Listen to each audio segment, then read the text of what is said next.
The Type 5.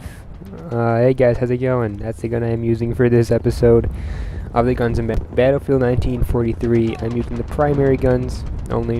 Obviously you should know that by now if you've been watching all these videos.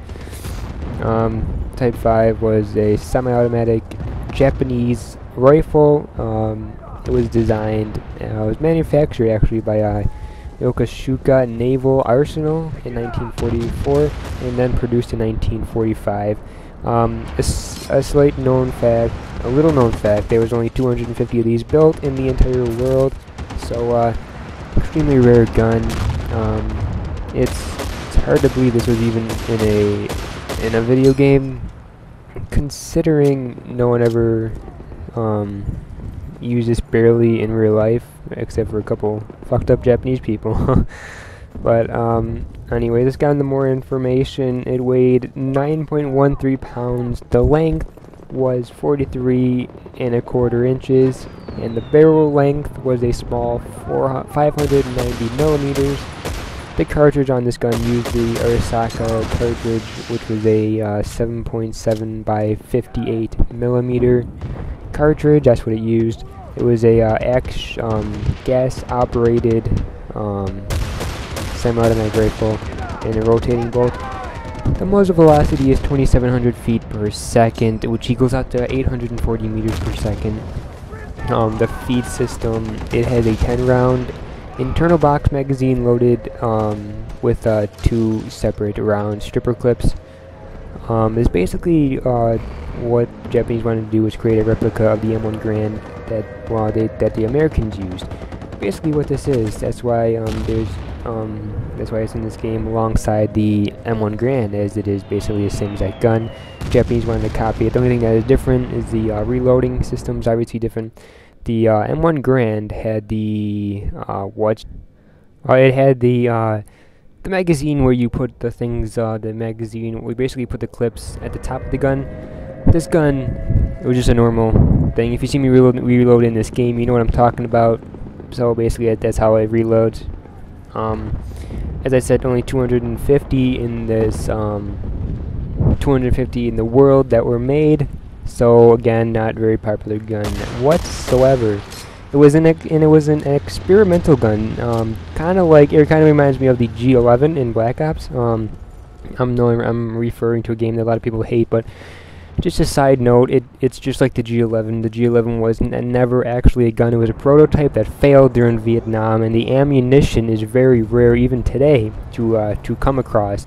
So, and plus, the Type 4 rifle was actually never used in World War II. It might have been a couple times. It might have been issued, you know, about maybe 10 or 20 in World War II, but it was mainly used in the Pacific War, which happened around the same time as this. So, basically just happened around that time.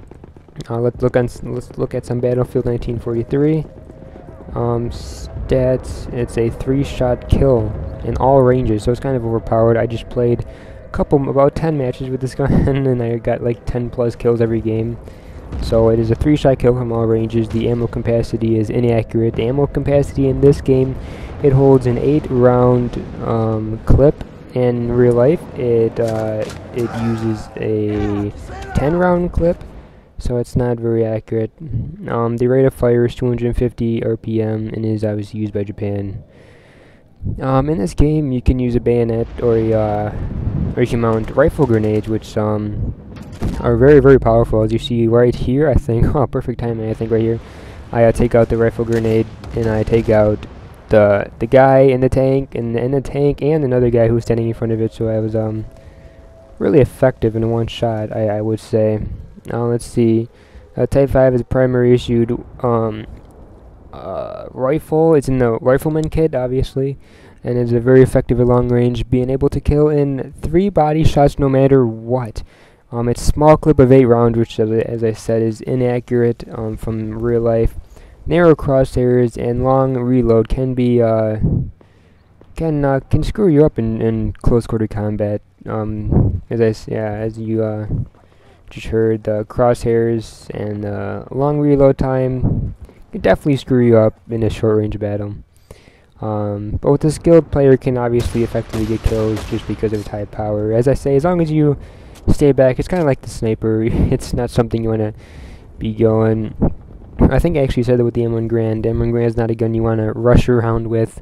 It's a gun that you want to stay. It's a gun you want to stay back in the pack and give your team some firepower in the back, while they rush up with SMGs. With SMGs, you want to go out there with behind them with this and take them all out long range, since there's only 3-shot kills. So if you're playing this game tactically, you definitely want to go around them. Now, don't go where your teammates are. Your teammates are just basically there to feed kills, and it's not where you want to go. This gun, just like the Type 100, nothing is mainly too exciting about this gun, considering there's only 250 made in the whole entire world. But the Type 100, there were a lot more, 24,000. That's not a lot, considering some of the American guns I reviewed had like millions and millions of built, and they're still being built today. But Japanese guns, I guess, considering in World War II, didn't actually go anywhere. Seems like all the World War II Japanese guns went nowhere. Same thing with the sniper rifle. I'll be reviewing in part 6. If that video is up, click the annotation in the top right screen to view that, if that video is up. But that's another gun that failed, is the sniper rifle that's in this game. It seems like Japanese didn't take care of any of their guns good. They had all their Japanese guns had great features to them that you could use in different weather climates and basically all around. I don't know, I love it. Oh, I am mistaken. I am sorry. This feed system is like the M1 Garand, except you use a different cartridge. It does come up from the top. I am sorry. The feed system does come up from the top. It just uses a separate a different type of cartridge than the M1 Garand. So it does feed from the top, not from the bottom. As you can see, when I reload, the bullets just pop out. And as I was saying, this is a replica. The Japanese try to make an exact replica of the M1 Garand, except, you know, the iron sights is a little bit different. Maybe a little bit stronger, since they want to do, to kill us all. Oh my god, I'm so stupid. Anyways, this gun is, I would definitely recommend it. I would definitely recommend this game, 3-shot kill, no matter where you are. If you're shooting it across the map, if you can actually aim, but you know, it's kind of hard to aim. If you're a really good accurate aimer, this is pretty awesome gun. But anyways, guys, if you like this video, please subscribe. That's all I'm asking you to do, is subscribe to my channel and subscribe for the latest updates and whatnot. It's been part number 6. I hope you enjoyed the video. Have a great day, guys.